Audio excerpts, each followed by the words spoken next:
কষ্টের মাধ্যমে আসিফ ভাইকে আপনারা পেয়েছেন। আসিফ ভাইকে পাওয়া কিন্তু এত সোজা না। আপনারা ইউটিউবে দেখছেন, অনেক ভাইকে অনেক রিকোয়েস্ট করে তারপরে কিন্তু আমি ডেটটা পেয়েছি। তারপরে কিন্তু ডেট ছিল 7ই ফেব্রুয়ারি।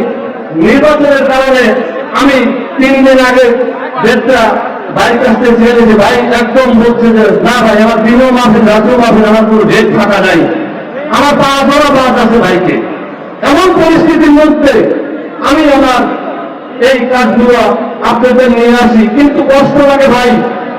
আমি এই তাফসীর মাহফিল করতে এসে আপনাদের দুজন কোরআনের কথা শোনার জন্য বড় বড় আলেম এখানে উপস্থাপন করি, সেই কাজে কিছু লোক বাধা বিঘ্ন হয়ে দাঁড়ায়। আসলে আমি বুঝি না, আমি আপনাদের কি অন্যায় কোনো কাজ করতেছি? আমি তো মানুষের কাজের জন্য ব্যয় করতেছি। আমি কষ্ট লাগে আমার মার থেকে বাইর পর্যন্ত এই ইসলামের কোনো থেকে আমি দিয়েছি। আমি এই পূর্ববঙ্গের 10টা গ্রাম এই সমস্যা করে সংগঠন আমার ভাই করে দিচ্ছে। আমি গরিবের সন্তান, আমি গরিবকে দেখার জন্য এই সংগঠনকে স্থাপন করছি যে আমি গরিবকে কিছু নিঃস্বার্থভাবে দেব।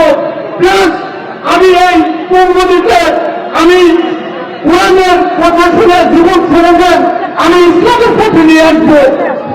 আসলে আমার উদ্দেশ্য একটাই যে মহান আল্লাহ তাআলাকে আমি খুশি করার জন্য আমার এই কাজ, আর কোনো কাজ নাই। আমি এখানে কিন্তু আপনার চেয়ারম্যান হতে আসিলেন, এখানে কিন্তু আমি এমপি হতে আসিলেন। যদি তাই হবে, বিগত আমি 7টা বছর 7টা মাহফিল কিন্তু উপহার দিতাম না। আমার 20 বছর আরো 20 বছর করে রাখবে, তাহলে আমি 20 বছর আগে কি আপনাদের কাজ করবো? নেগেটিভ শুধু উদ্দেশ্য থাকে বলে আমার নেগেটিভ উদ্দেশ্য নাই।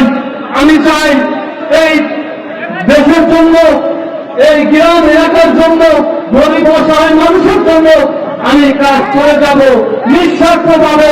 পাশাপাশি প্রতি বাৎসরিক বড় ধরনের আলেমদের নিয়ে এসে আপনাদের ভালো তাফসীর মাহফিল শোনানোর ব্যবস্থা করব।